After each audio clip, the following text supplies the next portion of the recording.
హరిహర వీరమల్లు అసలే సినిమా మీద లో బజ్ అయితే ఉందన్నమాట. కానీ ఈ సినిమా టీం యొక్క విధానాలు ఏంటో, అసలు వీళ్ళు ఏం ఆలోచిస్తున్నారో ఎవరికి ఏమాత్రం అర్థం కావట్లేదు. ఎందుకంటే రేపు మార్నింగ్ 10:20కి అయితే ఒక సాంగ్ అయితే రిలీజ్కి అయితే రెడీగా ఉంది. అదేమో ఒక పక్క మాస్ సాంగ్ అనమాట. కనీసం దానికి సంబంధించిన ఒక 10 సెకండ్ల ప్రోమో కూడా వీళ్ళైతే రిలీజ్ చేయలేదన్నమాట. అసలు చాలా మందికి రేపు మార్నింగ్ సాంగ్ వస్తుందన్న విషయం కూడా చాలా మందికి అయితే తెలియదు. ఈవెన్ ఫ్యాన్స్ కి కూడా ఇంకా అయిపోయింది సినిమా. అనుకోకుండా ఇన్ని సంవత్సరాలు అయితే పట్టింది. చివరికి జూన్ 12వ తారీఖు సినిమా అయితే రిలీజ్ అవుతుంది. కరెక్ట్ గా 14 రోజుల ముందు రేపు సాంగ్ అయితే రిలీజ్ అవుతుంది. కనీసం ఆ సాంగ్ కూడా ప్రమోషన్ చేయకపోతే ఇదైతే నిజంగా చాలా అంటే చాలా వెనకబడి అయితే వీళ్ళైతే ఉన్నారనే చెప్పాలి. ఇంక ఇది పక్కన పెడితే హరిహర వీరమల్లు సినిమాకి సంబంధించిన ఫస్ట్ టీజర్ గట్ట అయితే వచ్చింది కదా అప్పట్లో.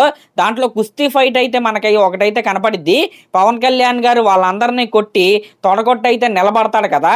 ఆ కుస్తీ ఫైట్ ఏదైతే ఉందో, ఆ సీక్వెన్స్ ఏదైతే ఉందో, అది సినిమాలోనే one of the major highlight అయితే అయి తీరిద్దంట. ఆ సీక్వెన్స్ లో పవన్ కళ్యాణ్ గారు దగ్గరగా 22 కుస్తీ చేసే వాళ్ళనైతే చితక్కొట్టి అవతల పడేసి అక్కడున్న పీపుల్ కి అండగా అయితే నిలబడతాడంట. నిజంగా ఇదైతే నెక్స్ట్ లెవెల్ సీక్వెన్స్ అని బాగా న్యూస్ అయితే వినపడుతుంది. ఇంకా ఇలాంటి సీక్వెన్స్లు సినిమాలో చాలా అంటే చాలా ఉన్నాయి అనమాట. చాలా ఎమోషన్ తో కూడిన సీక్వెన్స్లు కూడా ఈ సినిమాలో అయితే ఉన్నాయి. అంటే సినిమాలో ఉండడం కాదనమాట, హరిహర వీరమల్లు యొక్క కథ ఏదైతే ఉందో అదొకసారి మీకేమైనా వీలుంటే ఎక్కడైనా తెలుసుకోండి. నిజంగా చాలా అంటే చాలా అద్భుతమైన కథ అది.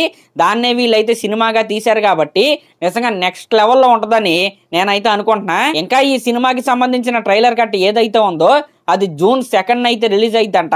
మరి ఆ ట్రైలర్ లో చాలా అంటే చాలా గూస్ బంప్ మూమెంట్స్ అయితే ఉంటాయని అందరూ అంటున్నారు. మరి ట్రైలర్ వచ్చిన తర్వాత కాదనమాట, ట్రైలర్ వచ్చే ముందే దానికి మార్కెటింగ్ అయితే వీళ్ళైతే మొదలు పెట్టాలి. రేపు సాంగ్ రిలీజ్ అయిన దగ్గర నుంచి కూడా ట్రైలర్ కి హైప్ తెప్పించే విధంగా వీళ్ళ ప్రమోషనల్ యాక్టివిటీస్ అయితే ఉండాలని నేనైతే కోరుకుంటున్నా. సరే, మరి గుర్తుందిగా రేపు మార్నింగ్ 10:20కి సాంగ్ అయితే రిలీజ్ అవుతుంది. ఫ్యాన్స్ అయితే రెడీ అయిపోండి, ఇరక్కొట్టేద్దాం.